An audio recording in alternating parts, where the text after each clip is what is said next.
Assalamu alaikum students. How are you all students? I'm Aisha Afzal, I'm your instructor, and as we have to talk about the topic future continuous tense right now. Right, future continuous tense किसको कहते हैं? जो future में हो रहा होगा, जैसे हम इमेजिन कर रहे होते हैं, हम आज जो है फॉर एग्जाम्पल कल हम जा रहे हैं पिकनिक पे, तो हम इमेजिन करते हैं हम कल इस टाइम वहाँ पे होंगे। वो कुफर नहीं है, हम देखें उम्मीद पे ही जिंदा है। ठीक है, एक चीज ये है। चल खैर हम स्टार्ट करते हैं, देखते हैं टेंस क्या बता रहा है। Tense describe an action which has to be continue for the some time in future. Student, कोई भी काम जो फ्यूचर में कंटिन्यू होगा, ठीक है, उसकी कंटिन्यूटी जो है फ्यूचर में जो है वो बरकरार रहेगी। हम कोई काम कर रहे होंगे, वो ये किताब लिख रहा होगा, हम जो है हम कल सैर के लिए जा रहे होंगे, तो ये हमारी इमेजिनेशंस है, हमारी प्लानिंग्स है जो हम प्लान कर रहे होते हैं। ठीक है, तो ये सब चीजें हम इन चीजों में आ जाती है। अच्छा स्टूडेंट, अगर हम इसके फॉर्मूले की बात करें, सब्जेक्ट विल बी और शैल बी, स्टूडेंट ये दोनों आ जाते हैं। ओके स्टूडेंट, क्या होता है कि हम अगर सेंटेंस से समझे तो देखिए सेंटेंस हमसे क्या कह रहे हैं, मैं कहानी लिख रहा होगा। ठीक है, I will be writing a story.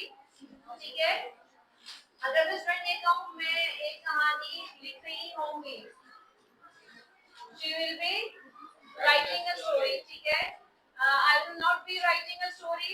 ठीक है, will I be writing a story। ठीक है, इस तरीके से हम स्टूडेंट्स इसको बना रहे होते हैं। तो अगर देखते हैं सेकंड सेंटेंस हमसे क्या क्या कह रहा है, वो ड्रामा में हिस्सा ले रहा होगा। क्या कहते हैं इसे, क्या ट्रांसलेशन होगी इसकी मैम ड्रामा में वो ड्रामा में हिस्सा ले रहा होगा। he will be taking part in drama। Yes, he will be taking part in drama या participating in drama, दोनों लिख सकते हैं आप लोग। ओके स्टूडेंट, अगर इसके नेगेटिव बनाए तो नेगेटिव क्या होता है, he will not be taking part in drama।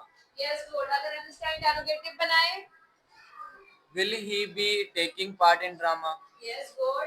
ठीक है, इस तरीके से हम वो चीज जो है इमेजिन कर रहे होंगे कि प्लानिंग भी कर रहे थे, हम ये काम कर रहे होंगे, कल हम लाहौर के लिए जा रहे होंगे। ठीक है, फॉर एग्जाम्पल यहाँ पे फकीर भीख नहीं मांग रहा होगा, क्या बनाएंगे, the beggar will not be begging। Yes good. ठीक है, नहीं मांग रहा था, विल नॉट बी। ठीक है, अगर हम इंटरोगेटिव बनाएंगे तो will the beggar be begging।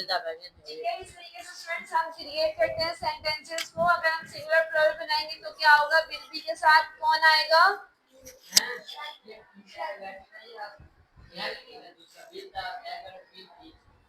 Will the beggar be begging. Student ये इंटरोगेटिव सेंटेंस है, इसी का बनाया है। ठीक है, अगर हम थर्ड पर्सन होगा तो सिंगुलर के साथ जो है वो हम क्या लगाएंगे, विल बी। और स्टूडेंट आई और बी कौन होते हैं, ये फर्स्ट पर्सन। Yes good. और यू और दे सेकंड। गुड। और ही शी थर्ड पर्सन होते हैं। स्टूडेंट देखिए, हम शैल बी जो होता है और फर्स्ट और सेकंड पर्सन के साथ लगाते हैं। ठीक है, तो ये सब जो है वो हम चीजें किस चीज में डिस्कस कर रहे होते हैं, फ्यूचर कंटिन्यूअस में। ठीक है, कोई क्वेश्चन, कोई क्वेरी स्टूडेंट्स, कोई कुछ बनाएंगे, सेंटेंस बनाएंगे कोई, मैं कल हो जा रहा हूँगा। मैं कल I will be going to Lahore tomorrow। Yes good. Anyone else, I will not be going to Lahore tomorrow। Will I going to Lahore tomorrow। ठीक है, इस तरह से क्वेश्चन अपना सेंटेंसेस बनाते हैं और फ्यूचर कंटिन्यूअस टेंस को बहुत आसानी से समझाने की आप लोगों को कोशिश की है। व्यूअर्स, अपना बहुत सारा ख्याल रखिएगा। नेक्स्ट लेक्चर में जो है वो हम इंशाल्लाह और चीजें लेकर आएंगे आपके सबके लिए। तब तक के लिए अल्लाह हाफिज़, स्टे ब्लेस्ड।